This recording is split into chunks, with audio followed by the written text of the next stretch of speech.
Earth Navy raises spacecraft from the ocean floor, then looks inside. The morning was cold and over the Pacific Ocean. Waves moved slowly under a sky full of heavy clouds. The Earth Navy research ship Resolute sat still in the water, held in place by its powerful engines. Commander Daniel Shaw stood on the bridge and looked out at the endless ocean around him. His hands held the metal railing tightly as he watched thick steel cables going down into the dark water below. They had been here for 3 days now. 3 days of waiting, planning, and preparing for something that nobody fully understood yet. 3 days since a routine deep-sea survey had found something impossible resting on the ocean floor 4,000 meters below. Lieutenant Amy Garner sat at her control station behind him, watching the screens that showed data from dozens of sensors. She was young, only 28 years old, but she was one of the best sonar operators in the entire Navy. That was why she had been chosen for this mission. "The cables are holding steady," Amy reported. "The recovery team says the object is fully secured now. They are ready to begin bringing it up." Shaw nodded but did not turn around. "Tell them to start. Slow and careful. We do not know what we are dealing with here." "Yes, sir." The massive crane on the deck of the Resolute groaned as it began to pull. The cables went tight, and somewhere far below in the cold darkness, something very old and very strange began to rise toward the surface for the first time in thousands of years. Shaw remembered the day the discovery had been made. A private company had been mapping the ocean floor in this area, looking for mineral deposits that could be mined. Their equipment had detected a large object sitting in a small valley between two underwater mountains. At first, everyone assumed it was a sunken ship, perhaps a submarine from the old wars that had somehow escaped detection all these years. But the shape was wrong. Submarines were long and round, built to move through water like giant fish. This object was different. It had curves in places where no human engineer would put curves. It had angles that made no sense for any vessel designed to travel underwater. And it was big, much bigger than any submarine ever built by any nation on Earth. The mining company had sent down a small robot with cameras to take a closer look. When the images came back, the company's executives had immediately called the government. Within hours, the Navy had taken control of the site. Within days, the Resolute and 5 other military ships had arrived to form a perimeter around the location. The object on the ocean floor was not a submarine. It was not a ship. It was not anything that had ever been built on Earth. It was a spacecraft. Shaw had spent 25 years in the Navy. He had seen combat. He had commanded vessels through storms that would have terrified most people. He had faced dangers that would give ordinary men nightmares, but nothing in his long career had prepared him for this moment. Nothing in anyone's career had prepared them for this. The hours passed slowly as the spacecraft rose through the water. The crane operators worked with extreme care, adjusting the cables constantly to keep the object balanced.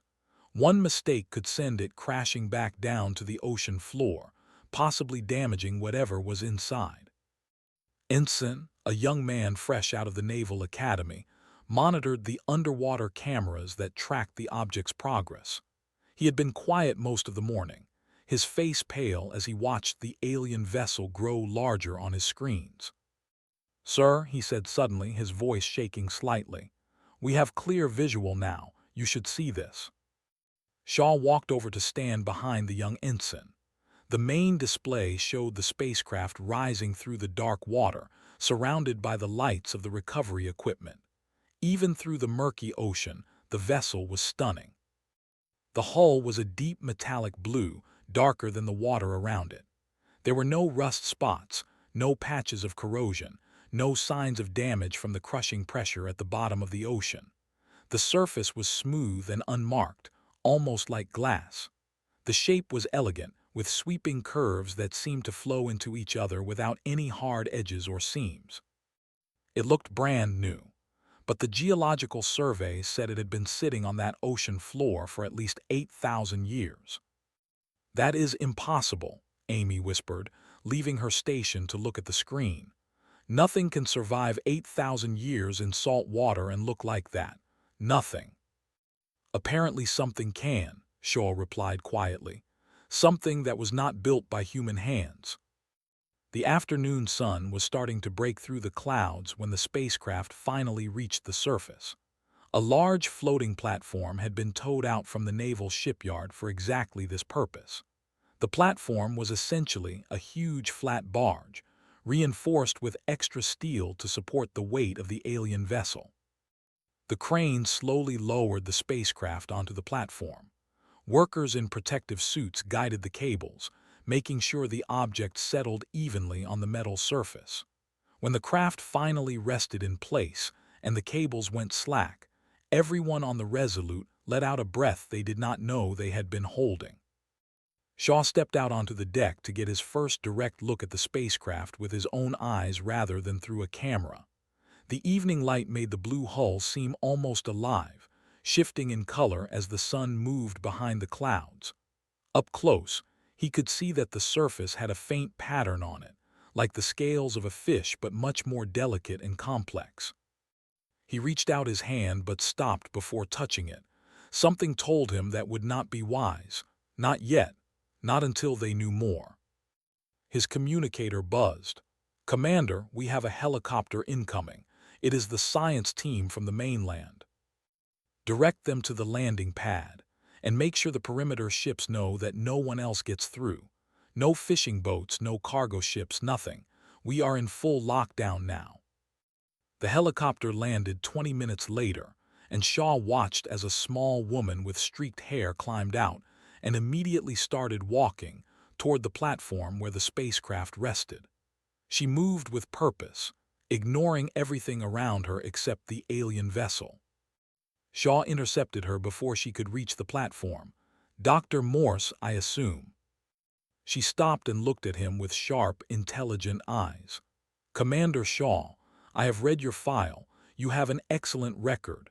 Now please step aside so I can see the most important discovery in human history." Shaw almost smiled. He had been warned that was not one for small talk.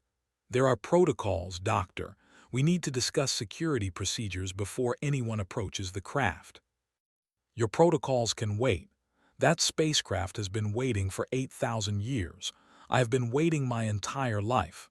Please." There was something in her voice that made Shaw step aside. He understood that feeling, the desperate need to understand something extraordinary. He walked beside her as she approached the platform and climbed the metal stairs to stand next to the alien vessel. Was silent for a long moment, simply looking at the spacecraft. Her hand trembled slightly as she raised it toward the hull, then pulled it back. "It is beautiful," she said softly, "more beautiful than I imagined." "It is alien," Shaw said. "We need to remember that. Beautiful does not mean safe." "No, it does not." Walked slowly around the vessel, studying every curve and surface. "But look at the design philosophy. This was not built by creatures who think like we do. Human ships are practical, functional. We build for purpose. This was built for something else. Art, perhaps. Or maybe their idea of practical is so different from ours that we cannot recognize it." She stopped at a point near the front of the spacecraft, where the hull curved downward toward the platform. There are no visible propulsion systems, no exhaust ports, no engine housings, nothing. Either they use technology we cannot even imagine, or they found a way to hide everything inside the hull. "There is something else you should know," Shaw said. He had been waiting to share this information until the right moment. "About an hour ago, our sensors detected a power signature coming from inside the vessel." Turned to look at him, her eyes wide. "It is still active. Low level, steady, like a heartbeat almost. Something in there is still running after 8,000 years." "That changes everything," said. She looked back at the spacecraft with new concern in her expression. "If there are systems still operating, then there might be defensive measures, automatic responses. We need to be extremely careful." "That was my thinking as well." Nodded slowly. "I want to bring my team aboard the platform tonight. We will set up equipment, run scans, try to understand what we are dealing with before we attempt any kind of entry. Is that acceptable? As long as your team follows our security procedures, yes. Good. Looked at the spacecraft one more time. 8,000 years. Whatever happened to the people who built this, they left behind something that refuses to die. I want to know why. The examination began after sunset, under bright floodlights that turned the platform into a small island of harsh white light surrounded by the dark ocean. His team consisted of 12 specialists from different fields, including engineers, physicists, linguists, and biologists. They had been gathered from universities and research centers around the world, chosen for their expertise and their ability to keep secrets. Each team member had signed agreements that placed them under military security protocols. They could not discuss what they saw with anyone outside the project. They could not take photographs or recordings for personal use. They could not leave the site without authorization. The penalty for breaking these rules was severe, but none of them cared. They were all willing to do anything for the chance to study an actual alien spacecraft. The team worked methodically, setting up sensors and scanners around the entire perimeter of the vessel. They measured everything they could measure: temperature, radiation levels, electromagnetic fields, even the acoustic properties of the hull. Every piece of data was recorded and sent to secure servers that were being monitored by scientists and government officials on 3 continents. Shaw watched from the deck of the Resolute, drinking coffee that had gone cold hours ago. He could not sleep, not with that thing sitting so close. Every time he closed his eyes, he saw the blue hull glowing in the darkness. Around midnight, one of the technicians let out a shout that made everyone freeze. Shaw hurried down to the platform, where a young man named Grant was standing near the lower part of the spacecraft's hull, staring at something in disbelief. "What happened?" Shaw demanded. Pointed at the hull. A section of the metal had slid aside, revealing a dark opening beyond. "I was just walking past, running a scan. I did not touch anything, I swear. It just opened." Hurried over, pushing through the small crowd that had gathered. She looked at the opening, then back at the opening. Motion sensor, perhaps, or proximity detection. It sensed you approaching and responded. "Why would it respond to a human?" one of the other scientists asked. "We are not the species that built it." "Maybe it was programmed to respond to any intelligent life," said. "Or maybe it is just responding to movement. We need more data before we can know for certain." Shaw stared into the dark passage that the opening had revealed. The interior of the spacecraft was completely black, swallowing the light from the floodlights as if it were hungry for illumination. A faint smell drifted out, something strange and ancient, like dust from a tomb that had been sealed for centuries. "We should send a drone in first," he said. "Check for hazards before anyone goes inside." Shook her head. A drone might trigger defensive systems. If this door opened because it sensed a living presence, then maybe the rest of the ship will respond better to living beings than to machines. Or maybe it will respond by killing whoever goes inside. "That is possible," admitted. "But I do not think so. Look at the design of this vessel. Everything about it speaks of elegance, of care. The beings who built this were not warriors. They were artists, explorers, scientists. I think they built this ship to be discovered. They wanted someone to find it." Shaw considered her words. He had good instincts, honed by decades of experience, and something told him that was right. The spacecraft did not feel threatening. It felt welcoming in a strange way, like it had been waiting for visitors. "I will go first," he said.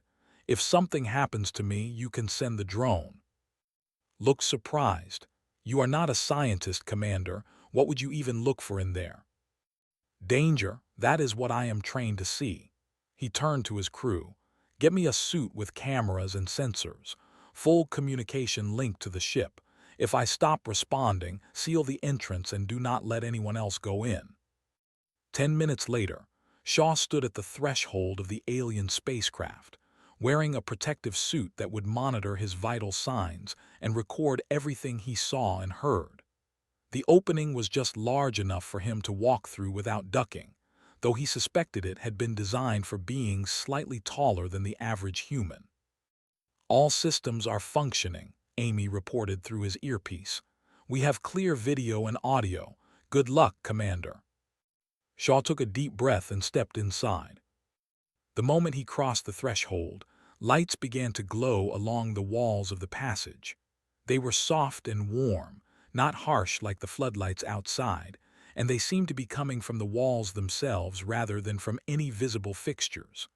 The color was gentle blue, similar to the hull but lighter, almost soothing. The passage curved ahead of him, bending to the right in a gentle arc. The floor was made of the same material as the walls, smooth and slightly warm under his boots. There were no corners, no sharp angles anywhere. Everything flowed together like water frozen in place. "The air quality is reading normal," Shaw said, speaking for the record. "Temperature is comfortable, about 20 degrees. No radiation detected. The lights appear to be activated by my presence, turning on as I move forward." He followed the passage around the curve and found himself in a larger space, a room with alcoves built into the walls on both sides. The alcoves were empty, but their shape and size suggested they had been designed as resting places for the crew. Sleeping quarters, perhaps, or meditation chambers. Shaw studied the alcoves carefully. They were sized for beings roughly similar to humans, maybe a bit taller and thinner, but definitely humanoid in basic shape. 2 arms, 2 legs, 1 head. That was encouraging in a way. It meant that somewhere in the universe, evolution had produced something that looked at least a little bit like humanity. He continued deeper into the ship, passing through several more rooms. One appeared to be a dining area, with a long surface that might have served as a table. Another looked like a storage space, with containers of various sizes arranged neatly on shelves. All of them were empty. "No personal items anywhere," Shaw noted. "No decoration, no individual touches. Either this crew traveled light or someone cleaned the ship before it was left here." The passage eventually led him to what could only be the command center, the bridge of the spacecraft. It was a circular room, larger than the others, with a raised platform in the center. Control stations were arranged around the outer edge, though Shaw could not identify any buttons, switches, or displays. The surfaces were smooth and blank. But it was the object on the central platform that captured his attention completely. It was a crystal, roughly the size of his fist, resting on a pedestal that rose from the platform floor. The crystal was multifaceted, with more sides than Shaw could count, and light moved within it like slow lightning, pulsing in a steady rhythm that matched the background hum he had been hearing since he entered the ship. "Dr. Morse, are you seeing this?" he said. "Yes," Kame's voice, breathless with excitement. "That must be the power source, or maybe the central computer, perhaps both combined into one system." "It is beautiful." Shaw walked slowly around the platform, studying the crystal from every angle. Each time he moved, the internal light shifted, creating new patterns and reflections. "I have never seen anything like it." "Do not touch it," warned. "Not until we understand what it does." I was not planning to, but Shaw found himself wanting to touch it, wanting to feel that pulsing light under his fingertips. He forced himself to step back, suddenly aware that the crystal might be affecting his thoughts somehow. "I am going to continue exploring. There seems to be another passage leading toward the rear of the ship." The back section of the spacecraft was darker than the rest, the wall lights dimmer and less responsive. Shaw moved carefully, his training keeping him alert for any signs of danger. The passage here was narrower, the ceiling lower. He had the feeling he was approaching something important. The final room was the largest yet, taking up what Shaw estimated was a quarter of the entire vessel. The lights here flickered on reluctantly, as if the power system was struggling to maintain them. And in the center of the room, arranged in a careful circle on the floor, lay 7 bodies. Shaw stopped breathing for a moment. Then he forced himself to move closer, to look at what remained of the beings who had built this incredible spacecraft. They were humanoid, as the alcoves had suggested. Their skin was a pale blue-gray color, dried and preserved by whatever process had maintained them for so long. Their eyes were larger than human eyes, and even in death, they seemed to hold a strange wisdom. Their hands had 4 fingers and a thumb, but the fingers were longer than human fingers, with an extra joint that allowed them to bend in ways no human hand could. They were dressed in simple garments, the same material as everything else in the ship, smooth and seamless. No jewelry, no decorations, nothing to indicate rank or status. They might have been crew members or passengers or something else entirely. There was no way to know. "They are all here," Shaw said softly. "The entire crew. I think they did not make it." "How did they die?" asked. Shaw looked more closely at the arrangement of the bodies.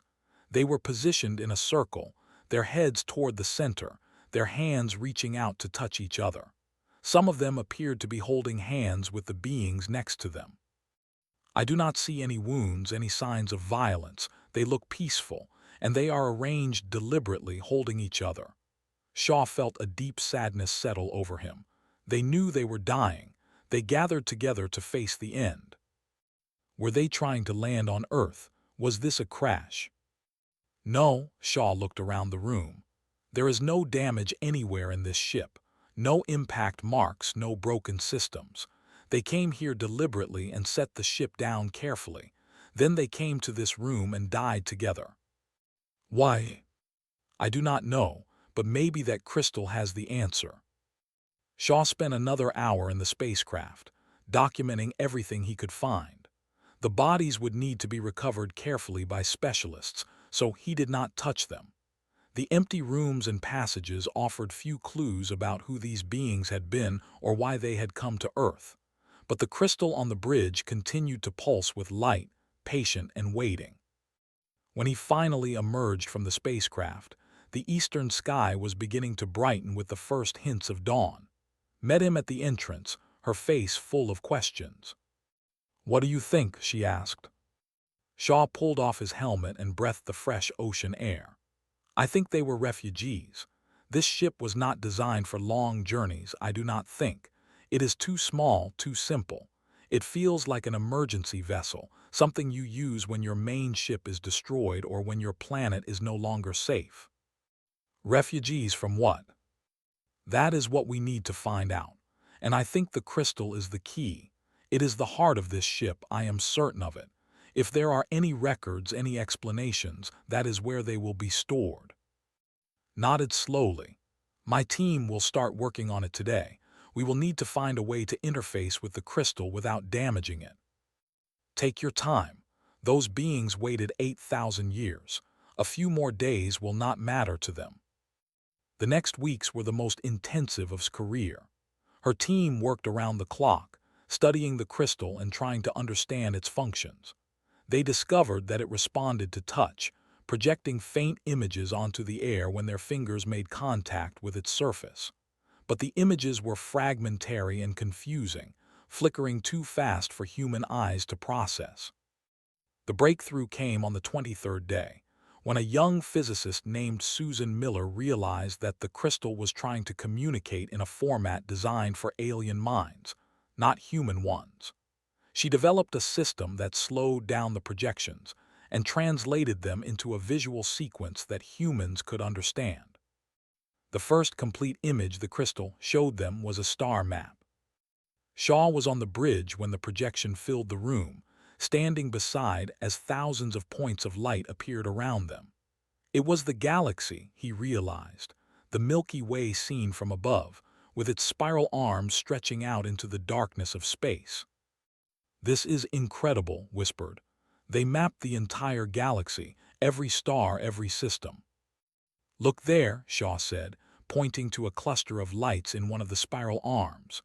The cluster was highlighted in blue, with symbols floating beside it that might have been coordinates or names. "That is different from the others." Manipulated the projection, zooming in on the blue cluster. As the view expanded, Shaw could see individual stars and planets, tiny dots of light orbiting larger points. One of the planets was highlighted more brightly than the others, with more symbols surrounding it. "That must be their home," said, "the planet they came from."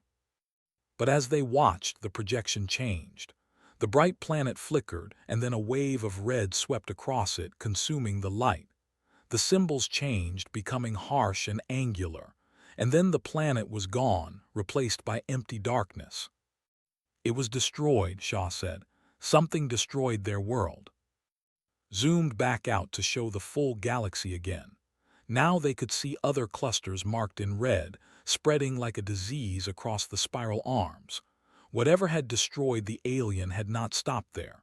It had continued on, consuming world after world. "This is a warning," said. "They came here to warn us."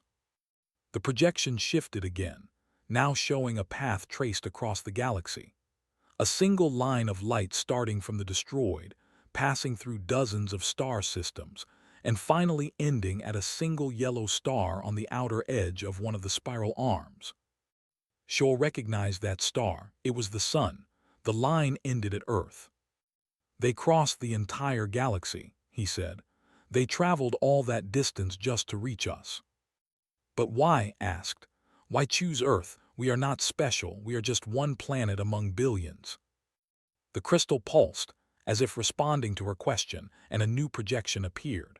This one showed Earth itself, a blue and green sphere turning slowly in the darkness. The view zoomed in, passing through clouds and atmosphere, showing continents and oceans that looked slightly different from the ones Shaw knew. The shapes of the land masses were not quite right. He realized he was looking at Earth as it had been 8,000 years ago.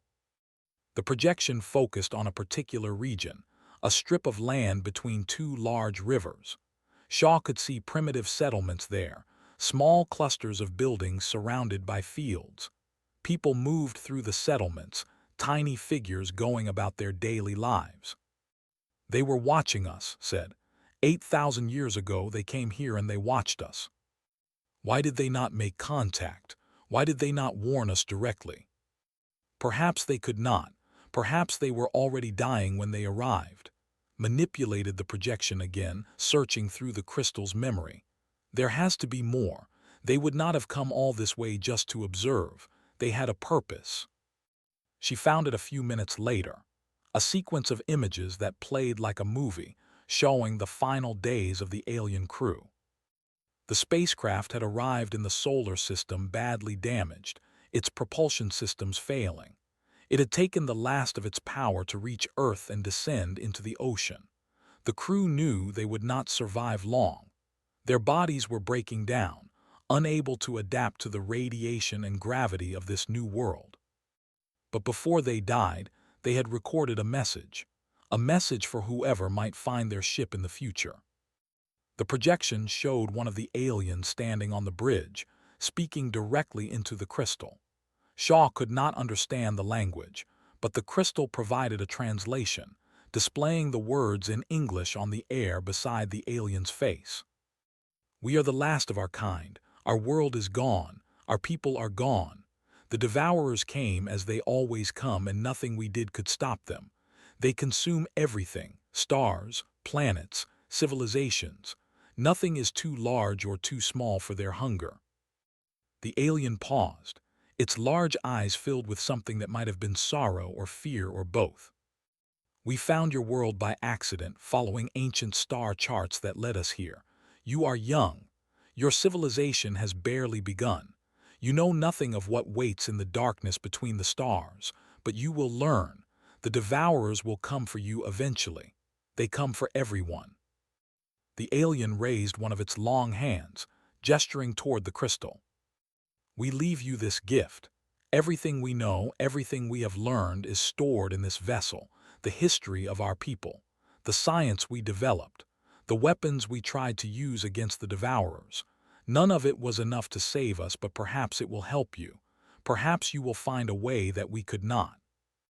The alien lowered its hand and seemed to look directly at Shaw, even though 8,000 years separated them. We are not the first civilization to fall. We will not be the last, but you have time. The devourers are far away and they move slowly. You have centuries, perhaps thousands of years before they reach your part of the galaxy. Use that time. Grow strong. Build alliances with other species. And when the devourers finally come, do not be afraid to fight. Do not surrender as so many others have done. Fight until your last breath. Fight for your children and your world. Fight because that is all anyone can do against the darkness. The recording ended. The projection faded, leaving Shaw and standing in the dim light of the bridge, surrounded by silence. Spoke first. We need to tell people, the governments, the military, everyone, this changes everything. Shaw nodded, but his mind was far away, thinking about the aliens' words. The devourers. A threat moving slowly across the galaxy, consuming everything in its path. How did you fight something like that?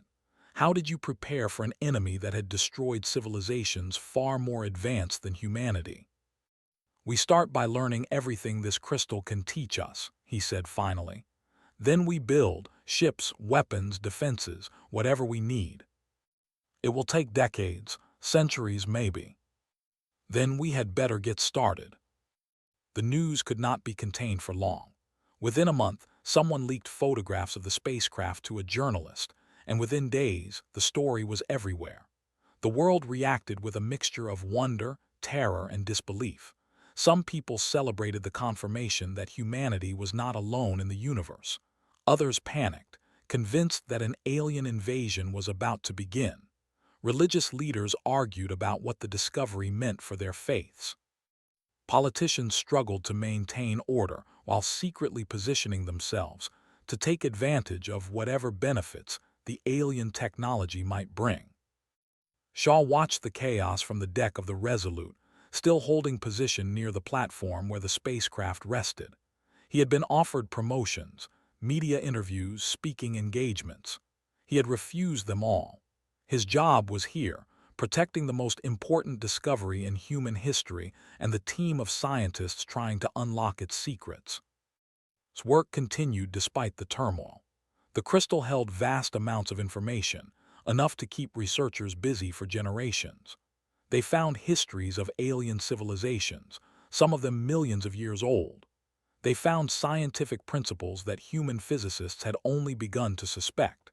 They found blueprints for technologies that seemed like magic, devices that could bend space and time and matter itself. And they found more information about the devourers. They were not a species exactly, not in any sense that humans could understand. They were more like a force of nature, a phenomenon that had existed since the early days of the universe. They moved through space in massive clusters, billions of individual units working together with a single purpose: to consume energy and matter, to grow, to spread. No one knew where they had come from or why they existed. Some of the alien records speculated that they were a natural part of the universe, like gravity or light. Others suggested they were the creation of some ancient civilization, a weapon that had escaped control and turned on its creators. The truth might never be known. What was known was that they were unstoppable. Every civilization that had faced them had eventually fallen. Some had fought for thousands of years, developing incredible weapons and defenses. Others had tried to negotiate, to communicate, to find some way to coexist. None of it had worked. The devourers did not negotiate. They did not communicate. They only consumed. The alien crew that had brought the spacecraft to Earth had been survivors of one of these fallen civilizations. Their people had been among the most advanced in the galaxy, with technology that made human science look primitive. They had held out against the devourers for nearly 10,000 years. In the end, it had not been enough. But they had not given up. Even as their world burned around them, they had gathered as much knowledge as they could and set out to find other civilizations, other species who might one day face the same threat. They had visited dozens of worlds, leaving copies of their knowledge wherever they went. Earth had been the last stop on their journey. The 7 aliens who had died in the back room of the spacecraft had been the final survivors of their entire species. They had crossed the galaxy, watched their die one by one along the way, and used the last of their strength to place their ship in a safe location where it might be found by future humans. Then they had gathered together, held hands, and let themselves rest at last. When the bodies were finally recovered and examined, the scientists discovered something remarkable. The aliens had not died of disease or starvation or radiation poisoning, as everyone had assumed. They had simply chosen to stop living. Their species had evolved the ability to control their own biological processes, including the ability to shut down their bodies when they were ready to die. They had ended their lives peacefully together, knowing that their mission was complete. Shaw was present when the bodies were given a memorial service at the United Nations headquarters in New York. Representatives from every nation on Earth attended, along with millions of viewers watching on screens around the world. The aliens were buried in a special garden built for the occasion, with a monument that read simply, "They crossed the stars to warn us. We will not forget." The ceremony was beautiful, but Shaw knew it was only the beginning. The real work lay ahead, the work of preparing humanity for a threat that would not arrive for centuries but would surely come eventually. In the months that followed, the world began to change. The discovery of alien life had united humanity in a way that nothing else ever had. Old conflicts and rivalries suddenly seemed petty compared to the threat waiting in the darkness of space. Nations that had been enemies for generations began to cooperate, sharing resources and knowledge in an effort to build the defenses that humanity would need. The United Nations established the Earth Defense Initiative, a global organization dedicated to protecting the planet from extraterrestrial threats. Scientists from around the world joined together to study the alien technology and adapt it for human use. Engineers designed new types of spacecraft based on the principles found in the crystal. Military planners developed strategies for defending Earth against an enemy no human had ever faced. Shaw was offered command of the initiative's first deep space vessel, a ship built using technology derived from the alien spacecraft. He accepted, knowing that he might spend the rest of his life traveling through the void between the stars, exploring and preparing for a war that might not come for 1,000 years. On the day of the launch, he visited the alien memorial one last time. The garden was quiet, the monument gleaming in the afternoon sun. He stood before it for a long time, thinking about the beings who had sacrificed everything to deliver their warning. "We heard you," he said softly. "We are listening, and we will be ready." He turned and walked toward the waiting ship, toward the stars that had seemed so far away just a year ago. The universe was vast and dark, and full of dangers that humanity had barely begun to understand. But it was also full of wonder, full of secrets waiting to be discovered, full of allies waiting to be found. The aliens had given their lives to deliver a message. Earth had received it. Now, for the first time in history, the planet stood united with a single purpose: to ensure that when the darkness came, humanity would be ready to face it. The spacecraft that had rested on the ocean floor for 8,000 years had changed everything. It had shown humanity that they were not alone, that the universe was bigger and more dangerous than anyone had imagined. But it had also shown them something else, something the aliens had perhaps not intended. It had shown them that even in the face of total destruction, it was possible to hope. The aliens had lost their world, their people, everything they had ever known, but they had not given up. They had used their final days to help others, to give strangers a chance they themselves would never have. That was the true message of the spacecraft, Shaw realized. Not just a warning about the devourers, but a lesson about what it meant to be civilized, to be intelligent, to be alive. The universe was dangerous, yes, but it was also full of beings who cared enough to help each other, even across the vast distances of space and time. As his ship lifted off the Earth and accelerated toward the stars, Shaw carried that lesson with him. Whatever challenges lay ahead, whatever enemies humanity might face, they would face them together. They would fight for their world and their children and their future. They would honor the memory of the 7 aliens who had given everything to give them a chance. And they would never, ever give up. The stars were waiting, and humanity was finally ready to meet them.